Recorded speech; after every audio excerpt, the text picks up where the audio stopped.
सभिनी पहिरियों दोस्तनि खे अस्सलाम वालेकुम या अली सलाम। मतिलबु सिंध जे मौसम सां गॾु मां आहियां तव्हांजो पहिरियों दोस्त वक़्कार अली हिरन।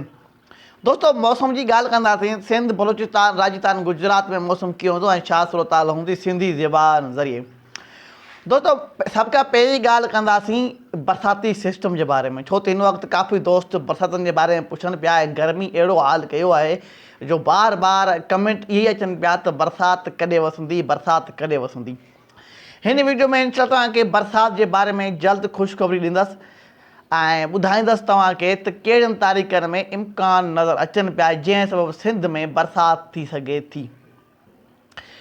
त काफ़ी दोस्त इन सिस्टम खे प्री मॉन्सून चवनि पिया, बहरहाल उहो प्री मॉन्सून जो सिस्टम न आहे, सर्कुलेशन हिकिड़ी ठहे पई ऐं उनजी रिपोर्ट तव्हांखे इंशाअल्लाह वरी कंफर्म जेका रिपोर्ट आहे 25 तारीख़ ॾींदुसि। त बहरहाल हिन वीडियो में तव्हांखे सिर्फ़ु ख़ुशख़बरी ॿुधायां पियो, इशारो ॾियां पियो त अञा उन सिस्टम जी कंफर्म न आहे। काफ़ी मॉडल आहे अहिड़ा ॿुधाइनि पिया सर्कुलेशन अगरि हेठि लही आई त पोइ सिंध खे फ़ाइदो ॾेई सघे थी। अरबी समुंड में हिकिड़ो एंटी साइक्लोन ठही वियो आहे ऐं उन बि अगरि ॻाल्हि कयूं त काफ़ी गर्मी में बि इज़ाफ़ो थियो आहे ऐं ककर जेके आहिनि घटि थियनि पिया ऐं जंहिं सबबु बरसाति जेका आहे न पई थिए। दोस्तो सभ खां पहिरीं ॻाल्हि कंदासीं इन सिस्टम जे बारे में जेको 31 मई खां जून जे शुरूआती ॾींहंनि में नज़र अचे पियो त हीअ सर्कुलेशन हिकिड़ी ठहंदी। उन सबबु जेके आहिनि राजस्थान मां कुझु ककर सिंध में दाख़िल थी सघनि था, जेके मतिलबु त थर पार करे अछड़ो थर ऐं सिंध जे कुझु इलाइक़नि में बरसाति ॾेई सघनि था ऐं उनखां पोइ हिकु मग़रबी सिस्टम आहे, उन जा बि असरात हूंदा।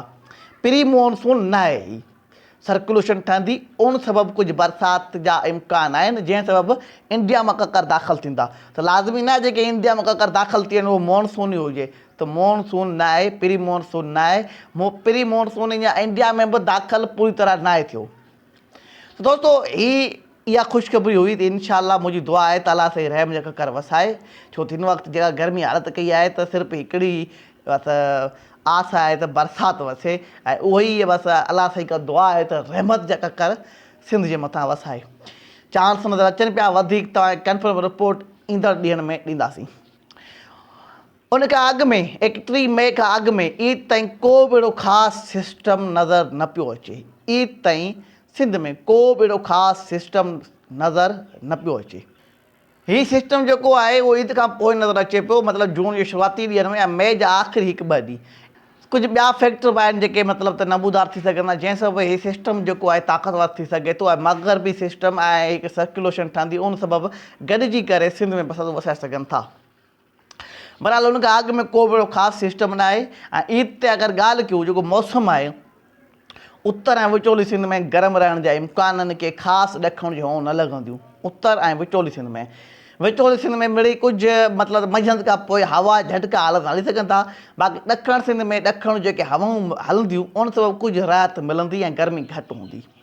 बाक़ी अगरि ॻाल्हि कयूं त बलोचिस्तान सिंध राजस्थान गुजरात में को अहिड़ो ख़ासि सिस्टम नज़र न पियो अचे। पंहिंजो कमकार जारी रखो। असांजी जेका नज़र आहे सैटेलाइट ते आहे ऐं साम्हूं तूफ़ान जा बि के ख़ासि इम्कान फ़िलहालु न आहिनि। इम्कान थिया त उनजी रिपोर्ट तव्हां ॿाहिरनि खे जल्द इन पेज ते ॾींदासीं।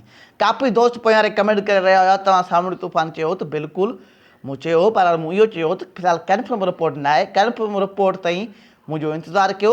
फ़िलहालु पंहिंजो कमकार जारी रखो। को बि साम्हूं तूफ़ान अञा ठहियो न आहे। बहरहाल ठही सघनि था, छो त जून में अक्सर करे साम्हूं तूफ़ान ठहनि था। वधीक ऐं मौसम में का बि तब्दीली आई त इंशाअल्लाह तव्हांजी ख़िदमत में पेश थींदासीं। महिरबानी कर।